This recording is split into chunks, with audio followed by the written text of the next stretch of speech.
Ubuyu unaongeza kinga ya mwili, ubuyu unaongeza nuru ya macho. Kwa watu wenye shida ya macho unasaidia sana katika swala zima la afya ya macho, ni mzuri sana. Lakini pia unaimarisha neva za fahamu mwilini mwako, kwa hiyo utakuwa na uwezo mkubwa wa kumbuka na uwezo mkubwa wa kufikiri, kwa hiyo ni mzuri sana. Lakini pia ubuyu unazuia kuharisha na kutapika. Ubuyu unasaidia watu wenye pressure ya kushuka pamoja na watu wenye matatizo ya figo. Ubuyu ni mzuri sana kwa sababu unaondoa sumu mwilini, na zaidi ni kwamba unasaidia sana katika mmeng'enyo wa chakula tumboni mwako. Sasa maandalizi, jinsi ya kufanya: hakikisha unachota vijiko 6 vya ubuyu. Baada ya kuchota vijiko 6 vya ubuyu, ubuyu ya unga ile, na kama utakwenda kuchukua ule wa mbegu sokoni, basi chemsha vikombe hata 3 4, chemsha kwenye maji ujazo wa vikombe 6. Kama utachukua ule wa mbegu. Lakini kama utakuwa umechukua wa unga, chota vijiko 6. Baada ya kuvichota vijiko 6, chukua glasi 3, chemsha kwenye maji. Baada ya kuchemsha kwenye ile sufuria, basi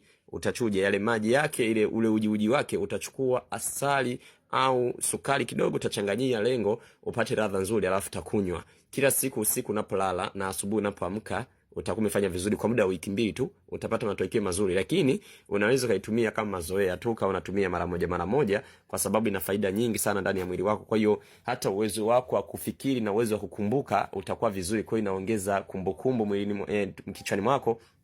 Ni chakula cha ubongo, kwa hiyo utakuwa na uwezo mkubwa sana wa kuona. Macho yatakuwa na uwezo mkubwa wa kuona, ndio maana nikasema inaongeza nuru ya macho. Kwa hiyo ni mzuri sana, tena sana ubuyu. Utakuwa kutumia kwa muda wako mara moja ukipata nafasi. Kwa hiyo ni vizuri sana kama utaendelea kunifollow, kulike, kucomment, kushare na kuzidi kunifuatilia zaidi na zaidi, kwa sababu utakwenda kujifunza vitu vingi sana vya msingi ambavyo utakuwa unajifunza na unatengeneza tiba ukiwa nyumbani. Asante sana.